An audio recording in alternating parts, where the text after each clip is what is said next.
सुप्रभात। आज हम विशेषण के बारे में पढ़ेंगे। जैसा कि इसके नाम से ही पता चलता है, विशेषण यानी विशेषता बताने वाले शब्द या वे शब्द जिसे हमें कैसा और कितना का पता चले। इसकी परिभाषा है, जो शब्द संज्ञा या सर्वनाम की विशेषता बताते हैं उन्हें विशेषण कहते हैं। विशेषण के साथ हम विशेष्य के बारे में भी जानेंगे कि विशेष्य क्या होता है। विशेष्य यानी जिसके बारे में विशेषता बताई जा रही है, अर्थात विशेषण शब्द जिस संज्ञा या सर्वनाम की विशेषता बताते हैं वे विशेष्य कहलाते हैं। उदाहरण, नीता अच्छी लेखिका है। अब यहाँ पे अच्छी तो है विशेषण और लेखिका क्या हो जाएगा, विशेष्य। विशेषण के भेद। विशेषण के 4 भेद होते हैं। सबसे पहला गुणवाचक विशेषण, दूसरा संख्यावाचक विशेषण, तीसरा परिमाणवाचक विशेषण, चौथा सार्वनामिक विशेषण या संकेतवाचक भी इसे हम कह सकते हैं। सबसे पहले हम गुणवाचक विशेषण के बारे में पढ़ेंगे। जैसा कि इसके नाम से ही पता चल रहा है, गुण यानी जिन शब्दों से हमें किसी के गुण, दोष, रूप, रंग, आकार, स्वाद, दशा, अवस्था, स्थान आदि का पता चले, वहाँ पे गुणवाचक विशेषण आएगा। दूसरा है संख्यावाचक। संख्यावाचक संख्या यानी जिन विशेषण शब्द से संज्ञा या सर्वनाम की संख्या का बोध करा हो, वहाँ पे संख्यावाचक विशेषण होगा।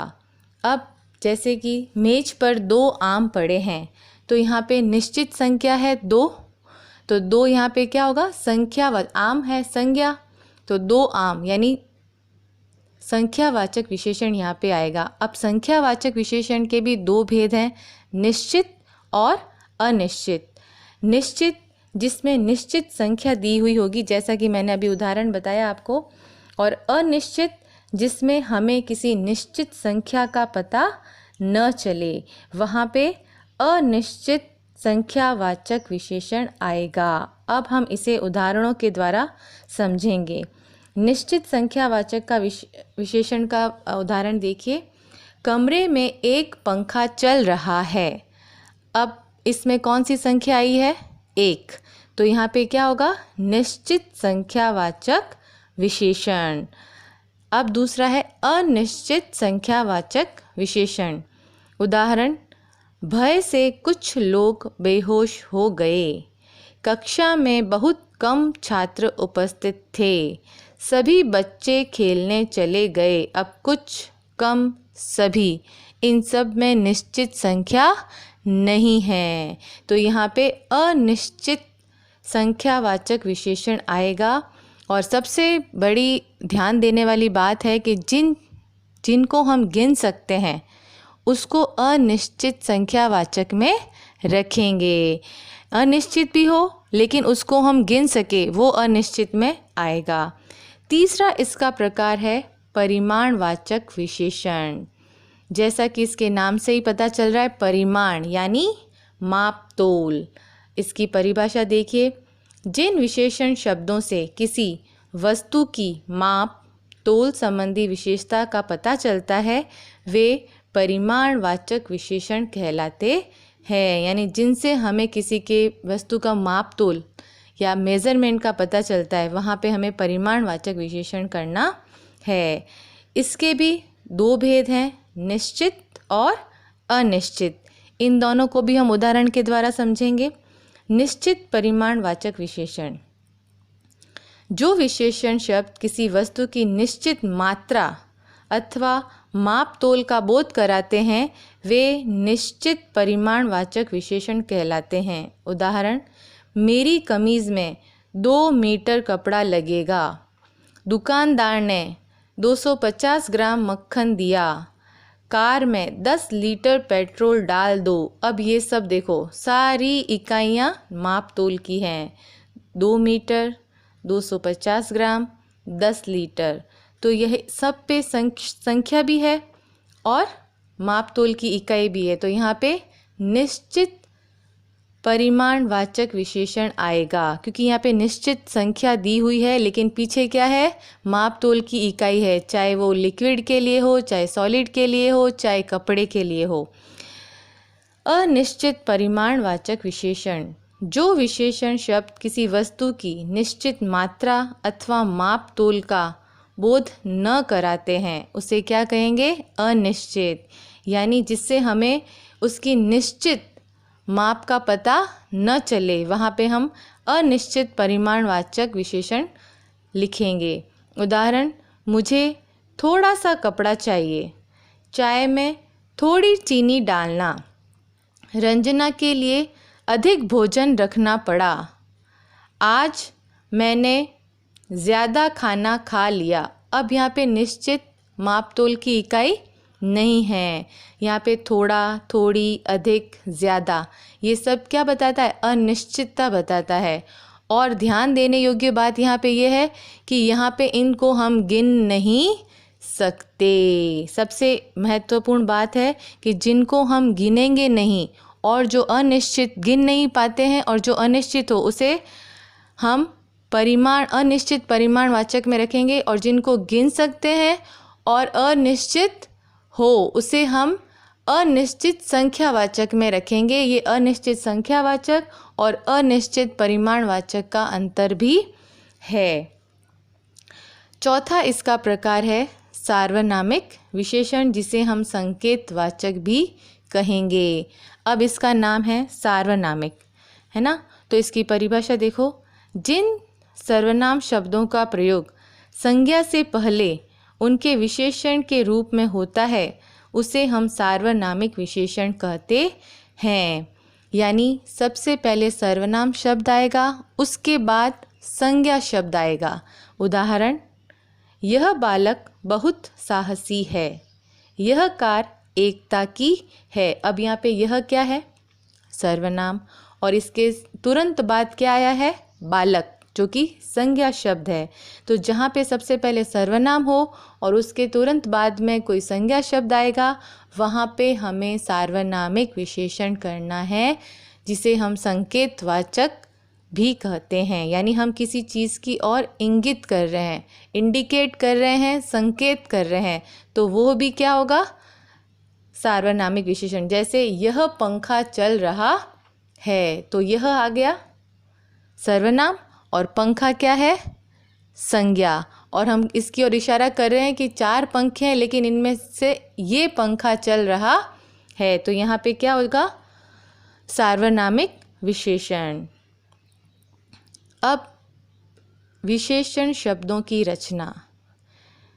हिंदी भाषा में विशेषण शब्दों की रचना संज्ञा, सर्वनाम, क्रिया, अव्यय आदि शब्दों के साथ उपसर्ग या प्रत्यय आदि लगाकर की जाती है। यदि हमें परीक्षा में पूछा जाए कि निम्न शब्दों से विशेषण बनाइए, तो बच्चों ध्यान देना है आपको कि उन शब्दों के पीछे हमें प्रत्यय लगाना है। जैसे भारत तो क्या हो जाएगा, भारतीय। लूट तो क्या हो जाएगा, लुटेरा। रोग तो क्या हो जाएगा, रोगी। संतोष, संतोषी। ऐसे ही सर्वनाम से विशेषण शब्दों की रचना, कोई, कैसा, मैं, मेरा, तुम, तुम्हारा, यह, वैसा। क्रिया से कैसे होती है, भूलना, भुलक्कड़, लूटना, लुटेरा, खाना, खाऊ। अव्यय से विशेषण शब्दों की रचना, ऊपर, ऊपरी, पीछे, पिछला, नीचे, निचला आदि शब्दों। इन सब में आपने देखा कि प्रत्यय लग रहा है।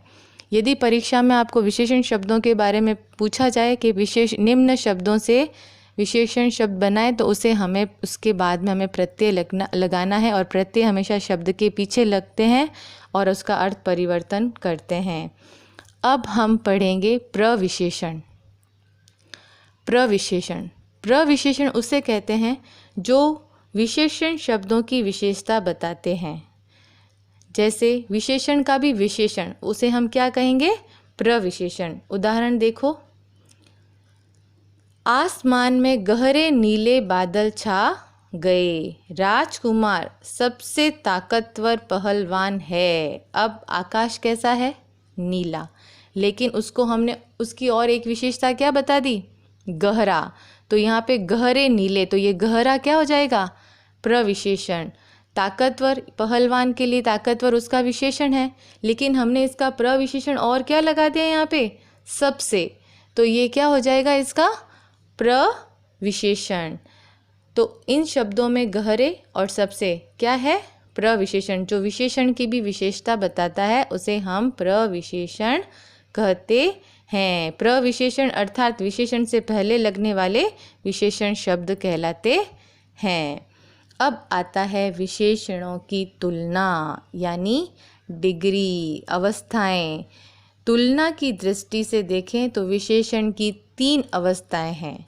सबसे पहला है मूलावस्था, दूसरा है उत्तरावस्था, तीसरा है उत्तमावस्था, यानी इसकी 3 अवस्थाएं हैं। सबसे पहला है मूलावस्था। मूलावस्था किसी व्यक्ति या वस्तु के गुण दोष बताने के लिए जब विशेषणों का प्रयोग किया जाता है तब यह विशेषण की मूलावस्था कहलाती है।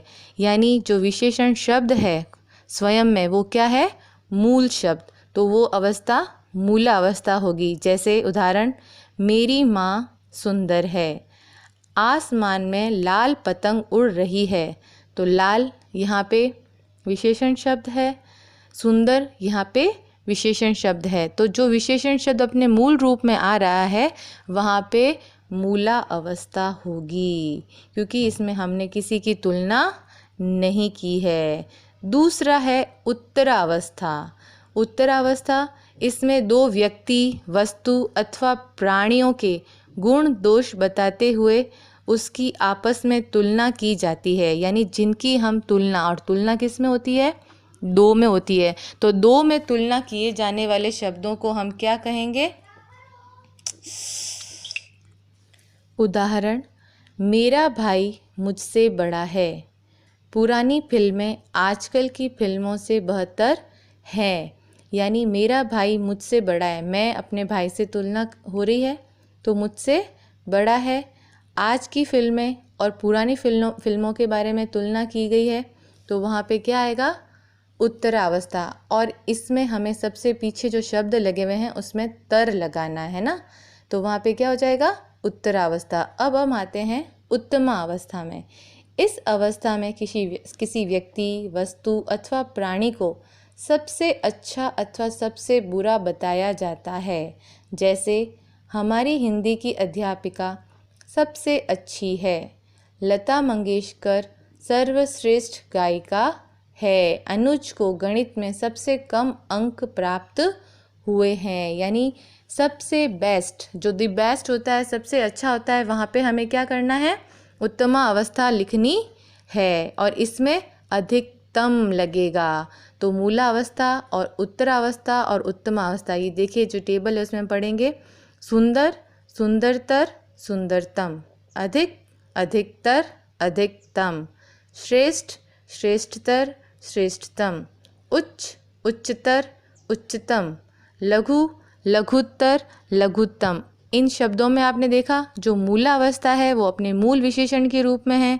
जिन शब्दों के पीछे तर लग गया वो उत्तरावस्था बन गई, यानी जिन 2 के बीच में जब हम तुलना करते हैं, और मूल शब्द के पीछे जब तम लग गया तो वो उत्तमावस्था बन गई, यानी सबसे अच्छा और सबसे बुरा उत्तमा अवस्था में आता है। ये है हमारा विशेषण।